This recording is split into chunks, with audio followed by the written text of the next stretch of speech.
নমস্কাৰ বন্ধু বান্ধৱীসকল আসাম লাৰ্ণ আসাম চেনেলটোলৈ স্বাগতম জনালোঁ।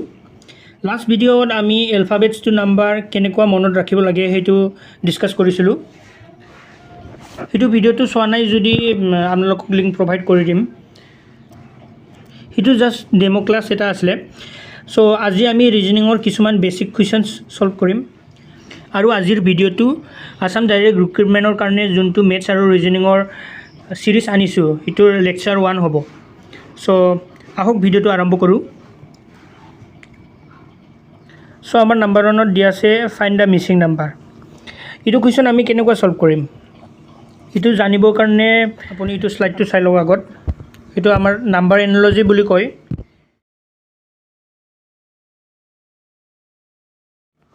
চ' ইয়াতে আমাৰ কৈছে যে দুটা নাম্বাৰৰ সম্পৰ্কটো আমাৰ দিয়া আছে ইয়াতে, আৰু এইটো আন এটা নাম্বাৰটো সেম লজিক লগাই কেনে আমাৰ ওলাব লাগিব। চ' আমিতো বিচাৰিব লাগিব আগত যে সেইটো কি লজিক ইউজ হৈ আছে ইয়াতে। চ' আমাৰ ইয়াতে নাম্বাৰ এনালজিটো বহুত বেলেগ বেলেগ ধৰণৰ থাকিব পাৰে। চ' নাম্বাৰ এনালজিত বেছিভাগ কনচেপ্ট কি ইউজ হয় সেইটো আমি জানিব লাগিব।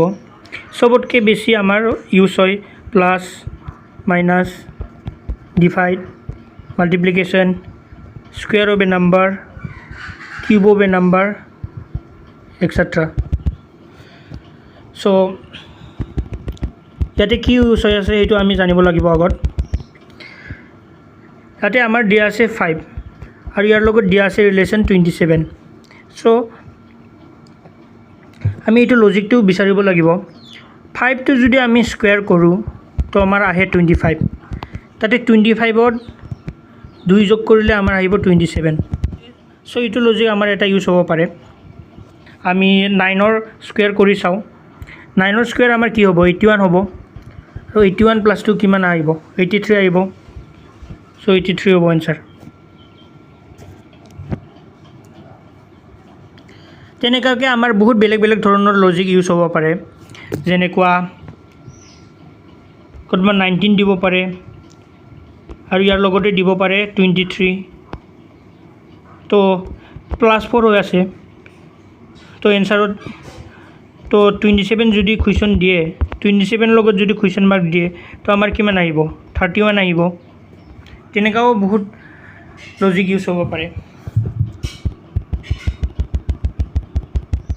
তেনেকুৱাকৈ আমাৰ নাম্বাৰ এনালজিত বহুত বেলেগ বেলেগ ধৰণৰ লজিক ইউজ হ'ব পাৰে। চ' ইয়াতে ভিডিঅ'টো প'জ কৰি কিনে এনচাৰটো বিচাৰিব পাৰে কি আহিব। ইয়াতে আমাৰ কি লজিক ইউজ হৈ আছে এইটো আগত চাব লাগিব। ইয়াতে যদি ভালকৈ চাই 25 আৰু 33ৰ মাজত কি ৰিলেশ্যন আছে, আৰু 18 আৰু 26 মাজত ছেম ৰিলেশ্যন কিবা আছে নেকি। চ' 25 আৰু 33ৰ মাজত যদি আমি চাওঁ 25ত প্লাছ 8 যদি কৰোঁ আমি তো 33 পাম।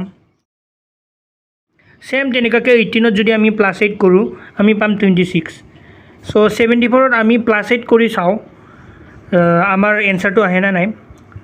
প্লাছ 8 কৰিলে আমি কি পাম 82 পাম। এনচাৰত অপশ্যন দি দিয়া আছে 82। চ' এইটোৱে হ'ব এনচাৰ। এইটো নাম্বাৰ 3টো চাব। ভিডিঅ'টো প'জ কৰি কিনে আপোনালোকে ট্ৰাই কৰিব পাৰিব।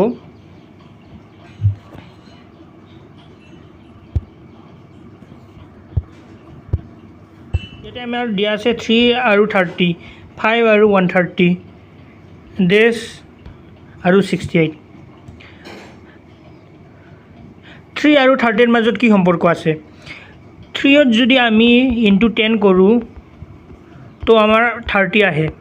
এটা এইটো লজিক ইউজ হ'ব পাৰে বা কিবা আন এটা লজিকো ইউজ হ'ব পাৰে। এতিয়া ছেম 3 ইনটু 10 কৰিলে আমাৰ 30 হৈ আছে। 5 ইনটু 10 কৰিলেতো আমাৰ 15 আহে। ইয়াতে দিয়া আছে 130। তো আমি গম পালোঁ যে ইয়াতে এইটো লজিক ইউজ হোৱা নাই, কিবা বেলেগ এটা লজিক ইউজ হৈ আছে। তো আমি এইটো বিচাৰিব লাগিব যে ইয়াতে কি লজিক ইউজ হৈ আছে। তেতিয়া মই কৈছিলোঁ যে ইয়াতে আমাৰ plus, divide, minus, multiplication, square, cube এইকেইটা চবতকৈ কমন লজিক ইউজ হয় আমাৰ নাম্বাৰ এনালজিত। চ' আমি যদি ভালকৈ চাওঁ ইয়াতে আমাৰ 3ৰ যদি আমি কিউব ওলাওঁ তো আমাৰ কিমান আহে 27 আহে।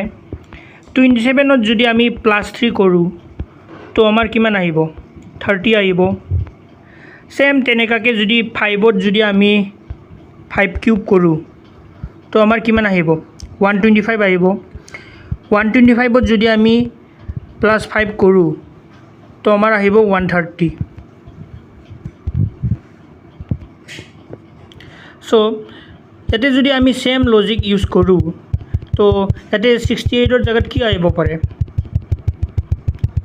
আমি যদি 8 কিউব কৰোঁ তো আমাৰ ভ্যালুটো বহুত ডাঙৰ হৈ যাব 6 কিউব কৰিলেও আমাৰ 216 আহিব সো আমি যদি 4 কিউব কৰি চাওঁ আমাৰ আহিব 64 এটা 64 যদি আমি +4 কৰোঁ আমাৰ কিমান আহিব 68 আহিব তো গম পাই গ'লো আমাৰ এনসাৰ 4 হ'ব সো কুৱেশ্যনছ কেইটা এনেকুৱা সলভ কৰিব লাগে আমি আগত লজিকটো বিচাৰিব লাগিব যে ইয়াতে কোনটো লজিকটো ইউজ হৈ আছে ইয়াতে আমাৰ আহিল নাম্বাৰ 4ত এলফাবেট এনালজিৰ কুৱেশ্যনছ সো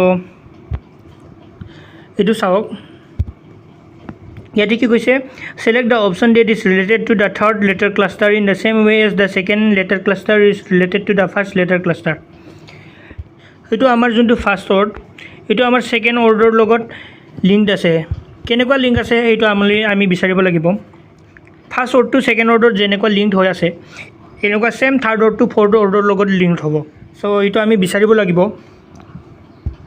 ইয়াতে মই কৈ দিওঁ যে লেটাৰ ক্লাষ্টাৰত আমাৰ বহুত বেলেগ ধৰণৰ লজিক ইউজ হ'ব পাৰে যেনে আমি যদি কওঁ MAN তো ইয়াৰ লগতে যদি আমি দিওঁ OCP তো ইয়াতে আমাৰ কি লজিক ইউজ হৈ আছে এমত যদি আমি দুটা পিছুৱাই যাওঁ MNO +2 O আহিব A +2 কিমান আহিব A ৰ পাছত B আৰু C আহিব A ৰ পাছত B B ৰ পাছত C আহিব N ৰ পাছত আমাৰ কি আহে NOP ইয়াতে +2 কৰিলে আমাৰ P আহিব তেনেকুৱা এটা লজিক ইউজ হ'ব পাৰে ইয়াৰ বাহিৰে আমাৰ কি লজিক ইউজ হ'ব পাৰে এটাতো হ'ব পাৰে যে লেটাৰ্স কেইটা আমি এলফাবেটিক্যালি এৰেঞ্জ কৰিব লাগে যেনে A এৰ পাছত M আহিব M পাছত N আহিব তেনেকা ডিসেন্ডিং অৰ্ডাৰতো এৰেঞ্জ কৰিব লগা হ'ব পাৰে বা -2 হ'ব পাৰে +2 হ'ব পাৰে এনেকা বহুত বেলেগ ধৰণৰ লজিক ইউজ হ'ব পাৰে যদি আমি আগৰ কুৱেশ্যনত যাওঁ ইয়াতে আমাৰ কি দিয়া আছে ফৰেষ্ট TSROFE এটো অৰ্ডটো আপোনালোকে বহুত ভালকে চাওক ইয়াতে সবতকে আগত আমাৰ কি আহে এটো ইয়াতে 6টা লেটাৰ্স আছে নহয় জানো 6টা লেটাৰ্সত আমাৰ সবতকে আগত ই আহে ইৰ পাছত আমাৰ F আহে F ৰ পাছত O আহে O ৰ পাছত R আহে R ৰ পাছত S আৰু S ৰ পাছত T তো আমাৰ ইয়াতে যিমান লেটাৰ্স আছে গোটেইকেইটা লেটাৰ্সটো আমাৰ ৰাইট টু লেফট এৰেঞ্জ কৰা হৈছে সো সেম তেনেকুৱাকে ইয়াতে এৰেঞ্জ কৰিব লাগিব ইটো অৰ্ডাৰত আমাৰ সবতকে ৰাইট মোস্ট লেটাৰ কোনটো হয় V হ'ব সো V দিয়াৰ লগে লগে আমাৰ ইয়াতে দুটা অপচন কেনসেল হৈ গ'ল 1 আৰু 2 সো V ৰ পাছত আমাৰ কি আহিব O আহিব O ৰ পাছত আমাৰ কি আহিব N আহিব N ৰ পাছত M আহিব সো ইয়াতে N ৰ পাছত M আছে এটো এনসাৰ সো আমি এক্সামত যিমান পাৰো টাইম বচাব লাগে সো ইয়াতে আমি গম পাই গলো যে N ৰ পাছত M আহে তো হিটো বস্তুটো চাৱাৰ লগে লগে আমি নাম্বাৰ 4 টো টিক দি দিব লাগে ইয়াতে আমি ফুল অৰ্ডটো চাব একো দৰকাৰে নাই কেনেকুৱাকে সেম নাম্বাৰ 5 টো চাওক ইয়াতে আমাৰ দিয়া আছে মেডিসিন আৰু ইয়াৰ লগতে লেটাৰ ক্লাষ্টাৰ দিয়া আছে তো আমাৰ এনালাইসিছত ইয়াতে কি হ'ব কোৱেশ্চন মাৰ্কৰ জাগাত হিটো আমি বিচাৰিব লাগিব কেতে যদি আমি ভালকে চাও কি দিয়া আছে ইয়াতে মেডিসিন MEDICINE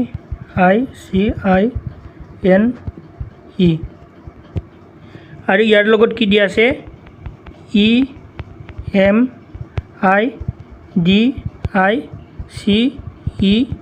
EMIDICEN সো যদি আমি ভালকে চাও ইয়াতে আমাৰ কি লজিক ইউজ হৈ আছে ইয়াতে EM দিয়া আছে, ইয়াতে ID দিয়া আছে, IC দিয়া আছে, EN দিয়া আছে। এইটো আমি যদি দুটা ভাগ কৰি কেনে চাওঁ, এইটো ফাৰ্ষ্ট পজিশ্যনত যোনটো M আছে সেইটো ছেকেণ্ড পজিশ্যনত লিখিছে, আৰু ছেকেণ্ড পজিশ্যনত যি E আছে সেইটো আমাৰ ফাৰ্ষ্ট পজিশ্যনত লিখিছে। ছেম তেনেকাই D2 লিখিছে, I2 লিখিছে। ছেম তেনেকাকৈ Cৰ জাগাত I লিখছে, Iৰ জাগাত C লিখছে। ছেম তেনেকাকৈ Nৰ জাগাত E লিখছে, Eৰ জাগাত N লিখছে। তো আমি লজিকটো ইয়াতে বিচাৰি পালোঁ। চ' এনালাইচিছতো ছেম লজিক ইউজ হ'ব। আৰু এটা ইম্পৰ্টেণ্ট কথা, আমি সদায় এইটো প্ৰেক্টিছ কৰিব লাগে যে উইদাউট পেন আমি কুৱেশ্যনছকেইটা কেনে চল্ভ কৰিব পাৰোঁ।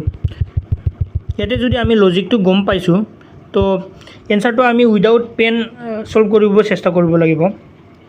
এৰ জাগাত আমাৰ কি আহিব? N আহিব, আৰু Nৰ জাগাত কি আহিব? A আহিব। সেইটো অহাৰ লগে লগে আমাৰ নাম্বাৰ 2 আৰু নাম্বাৰ 4 অপশ্যনটো আঁতৰাই গ'ল। এতিয়া NA LA, ইয়াতেও NA দিয়া আছে, ইয়াতেও NA দিয়া আছে। তাৰপিছত আমাৰ Yৰ জাগাত কি আহিব? S আহিব। Sৰ জাগাত আমাৰ Y আহিব। তো ইয়াতে দিয়া আছে SY, ইয়াতে দিয়া আছে YS। তো অভিয়াছলি আমাৰ এনচাৰটো কি আহিব? SY হ'ব। চ' আমি তেনেকুৱাকৈ চল্ভ কৰিব লাগে কুৱেশ্যনছবোৰ। চ' আজিৰ ক্লাছত এইখিনি আছিলে। চ' আপোনালোকৰ কাৰণে আৰু এটা কুৱেশ্যন আছিলে, তো এইটো কমেণ্ট ছেকশ্যনত এনচাৰ দিব পাৰিব। চ' ধন্যবাদ। ভিডিঅ'টো ভাল লাগিছে যদি লাইক কৰিব আৰু চেনেলটো ছাবস্ক্ৰাইব কৰিব। Thank U.